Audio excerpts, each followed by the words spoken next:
Hey, welcome back to Evil's Comics. I'm Evil Mike, or Mike if you prefer, and I have another review for you. From Image Comics, this one is Twig, issue number 1.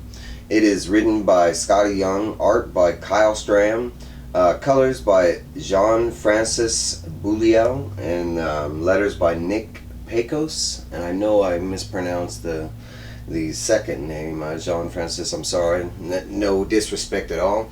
I would like to point out this is my signed copy that I was gifted from Surcam Stances. I'll have the link down below. Make sure you go check out his channel. Such a dope dude. He is on a meme kick right now, but for good reasons. He is putting out the memes. Some good comedy. So let's get into the review. Twig, the easiest way that I can kind of put it, it's an adventure kind of, non-serious comic, I guess you could say. I don't know what genre specifically, maybe like fantasy adventure, but the closest thing that I could say that it reminds me of is kind of like Legend of Zelda. We have a character, he is set on a quest, and he's completing the quest kind of thing, and that's basically it in a nutshell. We are introduced to Twig on the first page at the very bottom. It looks like he was sleeping in, and now all of a sudden, as his first comment bubble says, he is late.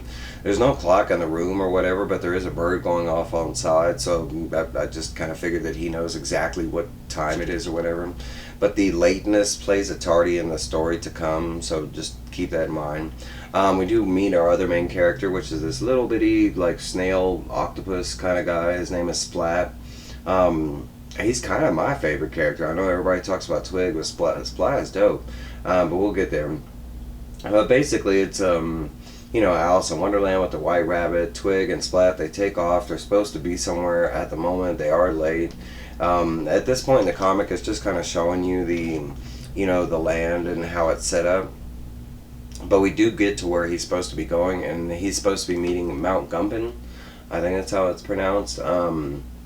But he's supposed to be going through an orientation because he is about to become the like a placeling. There's some significance in the world to placelings. They have a big I don't know how you say it. They're supposed to be held with high regard. Whatever their job is, it's supposed to be like super crucial to like the whole world and a means. But that's how they kind of give right now on the placeling. We do know that Twig's father was a placeling, and that's kind of the importance of him becoming a placeling. They do refer to time as like ticks. They have like a couple different words but they're very similar to the words we use, so it's not out of the ordinary or whatever. But at this point he's late. The mountain kind of says that, but basically he needs to continue on with his journey. His journey happens to be through the mountain, which you see that his tongue opening up and everything. They do go inside Mount Gumpin, and when they go in there, it's completely dark, and we see one of the cool things that Splat can do. He can light up and become like a torch. He also can do a whole bunch of stuff with his appendages, like grabbing stuff, reaching for stuff. He's not. Sometimes he seems like more fluid than he looks, kind of like a stretchy potential, like Mr. Fantastic. But they do go inside the cave. The cave's dark. It gets lit up. As soon as it gets lit up, they fall into a hole that he was standing right next to him. We find that he's right where he's supposed to be in the belly, and we meet a whole bunch of belly miners. The belly miners mention that he's late, and they kind of usher him on to the belly miner's boss. There's kind of like a joke about something that he's not supposed to mention to the boss, but it's about how he's late. The boss didn't really care about that. He's more offended that the belly miner worker was going to hide the fact from it. But he does mention that this is of importance. He is given a map and this jewel. He's supposed to, it's supposed to lead him to the next place, but the jewel and the map he is supposed to be taking to the pass area. Once he takes the jewel and using the map, once he takes the jewel to the pass area, there's supposed to be something inside the jewel that the pass area will unlock, and that leads to the rest of the quest. So as for right now, that's pretty much it. He leaves the mountain. There is a joke about like how he leaves the mountain, how they went inside the mountain in the mouth, and they're coming out the backside of the, you know, the mountain in a hole, and that's all I'm going to say there. And it's like a whole page of conversation. um, but the rest of the journey, they're just kind of moving towards the past there. Like I said before, it's a lot more showing off the world, a lot of the cool art, you know, that kind of stuff, setting up the lore, seeing different creatures, that kind of thing. But eventually they do make it to the past Sayer's house, um, which is right there. It looks pretty cool. Um, they do make it inside. Well, they end up knocking, no answer. They do end up making it inside, seeing another cool trick that Splat does. He's able to pick the lock at the front door. They do make it inside, thinking that the cartographer, that's what his name is, because he's supposed to be mapping the rest of his journey from that jewel.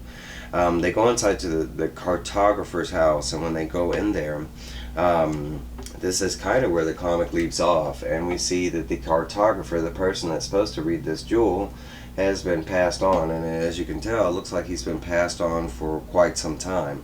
But that's where the book does leave off. It does give like this I thought was really cool. It was like something that a fan did, but it was Twig and Splat in a nutshell, but he's little bitty. But it looks like it's done like either claymation or resin. They do show off the next cover, and they show off a couple pages from the next issue, which I have already read the second issue, and I don't even remember if these pages were in here. They might have just been some, well, some of it was, some of it wasn't. But that's the whole first book. As far as the first book goes, I only have one complaint, and it's just that it's so quick. There's not a lot of dialogue. There's not a lot of like story build up besides kind of what I gave y'all now. It's this one, you know, every book I review, there's always a little bit I leave out, you know, for spoiler reasons and stuff like that. Not on purpose. It's just I can't review the whole comic minute for minute.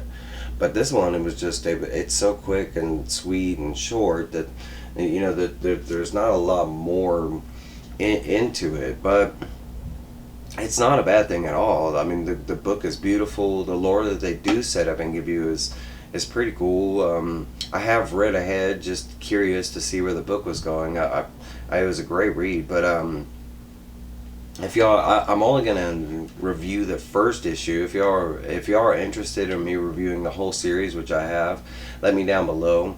Other than that, it was a great book. The writing, the pacing of the book, the art, everything was fantastic.